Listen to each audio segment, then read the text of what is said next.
Salut à tous, bienvenue dans cette nouvelle vidéo. Dans cette capsule, je vais vous parler des fonctions en algorithmique. Une fonction est un bloc d'instructions qui retourne obligatoirement une et une seule valeur. Une fonction est considérée comme un sous-algorithme car elle fait partie d'un algorithme principal. La valeur que retourne une fonction doit être stockée dans une variable préalablement définie. La syntaxe de déclaration d'une fonction est la suivante. Premièrement, nous avons le mot-clé « fonction ». Ensuite, c'est suivi par le nom. Le nom ici qui représente le nom de notre fonction. Alors, ce nom-là, vous allez le choisir en fonction de ce que la fonction fait comme résout comme problème. Après le nom de la fonction, nous avons la liste des paramètres que prend la fonction. Une fonction peut prendre 0 ou plusieurs paramètres. Alors, pour chaque paramètre, nous allons déclarer le type de ce paramètre-là.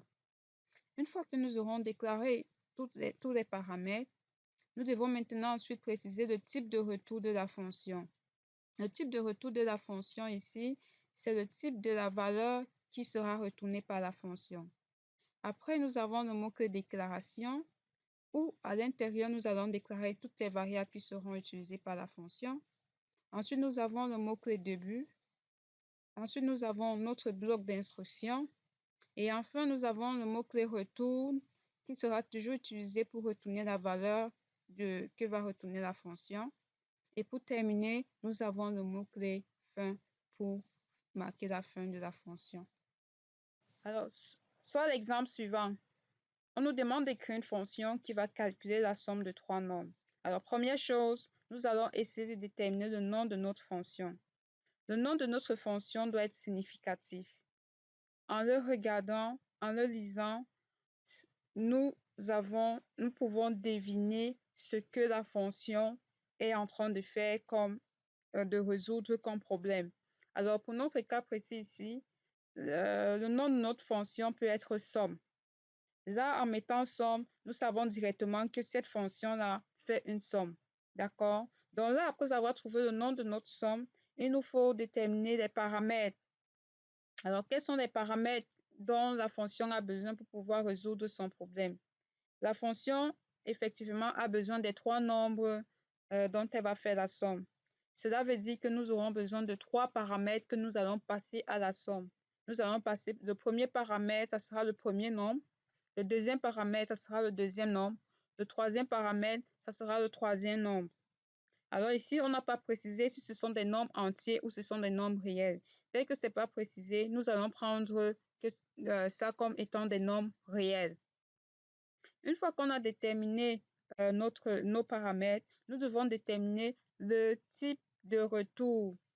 Quelle sera la valeur de retour de cette fonction? Alors, qu'est-ce que la fonction fait? Elle fait la somme de trois nombres réels. Donc, si je fais la somme de trois nombres réels, le résultat, c'est quoi? Le résultat sera un nombre réel. Donc, mon type de retour est un réel. Donc, une fois que j'ai déterminé tous ces éléments-là, là, je peux passer donc à la rédaction de ma fonction proprement dite. Nous allons commencer par le mot-clé fonction. Ensuite, le nom de ma fonction, somme, tel que nous avons dit tout à l'heure, suivi des paramètres. Alors, je vais appeler mes paramètres x1, x, y et z. Donc, j'ai un x qui est de type réel, j'ai y qui est de type réel, j'ai z qui est de type réel. Après, la valeur de retour de ma fonction, c'est un réel. Donc là, je vais mettre réel qui est la valeur de retour. À la ligne, je vais commencer par faire mes déclarations.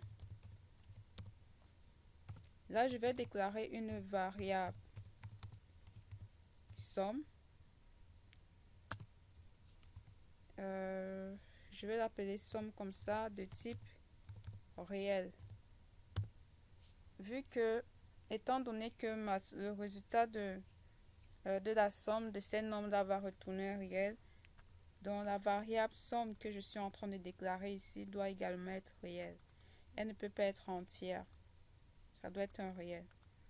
Une fois que j'ai déclaré, j'ai fini avec mes déclarations, je peux commencer avec la section début. Début, qu'est-ce que je vais faire? Dans la variable somme, je vais faire la somme des trois nombres que j'ai reçus en paramètres, ce nombre et ce nombre. Donc, x plus y plus z.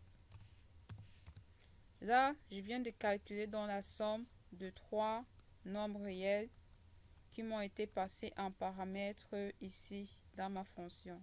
Maintenant, il me faut retourner le résultat. Une fonction, comme nous l'avons dit, retourne toujours un et un seul résultat. Et l'instruction de retour est la dernière instruction qui doit figurer dans la liste des instructions que nous avons dans une fonction. Donc, là, je vais faire retourne somme. Alors, je retourne le résultat. Et somme, c'est de type réel et ça match avec le type de retour ici. Je ne peux pas ici mettre que je retourne un entier et que somme ici est un réel. Donc, il faudrait que la valeur, le type de retour match. Une fois que j'ai fait ça, il ne me reste plus qu'à mettre le mot fin. Et là, je viens d'écrire donc une fonction qui fait la somme de trois nombres réels passés entre un paramètre et retourne donc la somme.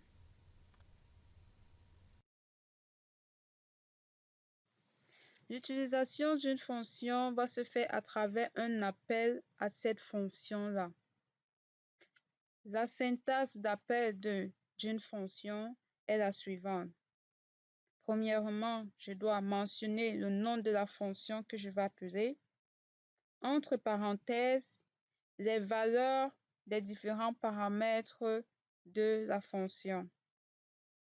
Exemple, pour notre fonction somme que nous avons eu à construire précédemment, si nous voulons faire appel à cette fonction-là, nous allons faire somme, entre parenthèses, les valeurs des trois nombres que dont nous voulons faire la somme. Par exemple, si nous voulons faire la somme du nombre 4, 20 et 8, alors nous allons passer en paramètres 4, 20 et 8. Le résultat de l'appel d'une fonction doit être stocké dans une variable de même type que la valeur de retour de la fonction. Je déclare donc x qui va contenir le résultat retourné par ma fonction. Avant toute utilisation d'une fonction, il faudrait premièrement déclarer cette fonction-là. La déclaration d'une fonction se fait dans la section déclaration de l'algorithme principal qui l'utilise. Modifions notre algorithme précédemment écrit. Ici, nous avons uniquement défini notre fonction. Nous allons maintenant l'intégrer dans l'algorithme appelant. Pour cela, premièrement, je vais faire la section déclaration de mon algorithme appelant. Et à l'intérieur, je vais déclarer ma fonction telle que c'est là. Ensuite, je vais déclarer une autre variable somme entier qui va contenir le retour de l'appel de la fonction. Après cela, je vais faire début pour marquer le début de mon algorithme principal. Et là, dans début, je vais faire somme va recevoir, somme ici est un réel, vu qu'il va contenir le résultat de l'appel de la fonction.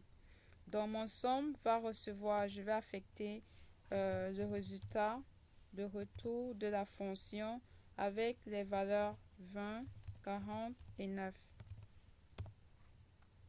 Donc ici, je suis en train d'affecter à cette variable que j'ai créée le résultat de l'appel de cette fonction. Je suis en train de dire donc dans somme, je vais mettre le résultat de l'appel de cette fonction. Donc ici, quand on arrive à cette instruction, la fonction est appelée avec les paramètres de cette manière. Le x ici va recevoir la valeur 2. Le y ici va recevoir la valeur 4. Z ici va recevoir la valeur 9. Ensuite, on va se retrouver dans la fonction. La fonction va déclarer cette variable et ensuite elle va faire la somme de 2 plus y vaut combien? Y vaut 40 plus 40. Z vaut combien? Z vaut 9. Donc plus 9. Le résultat de ça sera mis dans cette variable-ci. Ensuite sera retourné ici. En retournant, on revient à ce niveau et on le retourne ici.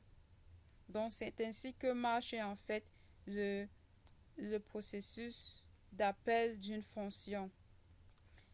Là maintenant, ce que je peux faire, c'est juste afficher le résultat à l'écran et fin de mon algorithme principal. Alors, voilà comment on déclare une fonction dans la section déclaration d'un algorithme principal. Et ça, c'est le début de mon algorithme principal. Et là, c'est la fin de mon algorithme principal. Et ici, je fais l'appel de la fonction. Le résultat est sauvegardé dans une variable nommée somme et affiché à l'écran à l'utilisateur.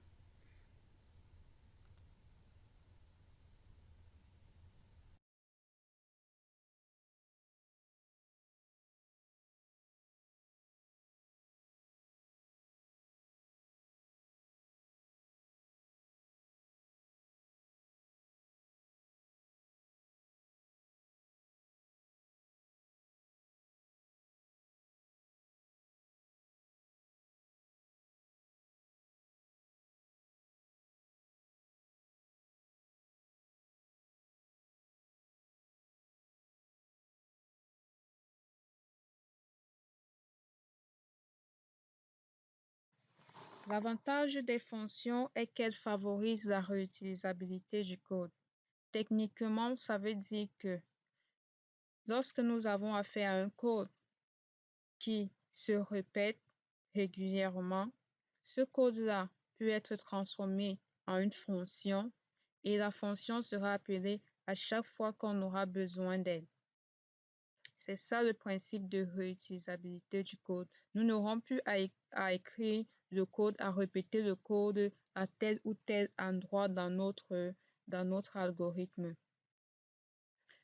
Les fonctions peuvent être utilisées pour faire sur des opérations arithmétiques telles que l'addition, sur des opérations de comparaison et également sur des opérations logiques si et seulement si elles retournent des résultats booléens.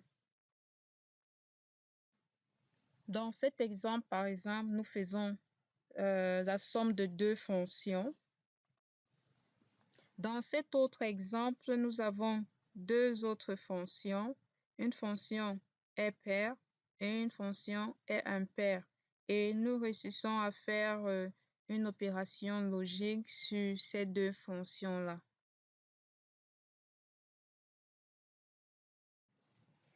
Merci de nous avoir suivis. Si vous avez des questions, n'hésitez pas de les poser en commentaire et restez surtout connectés pour de nouvelles vidéos.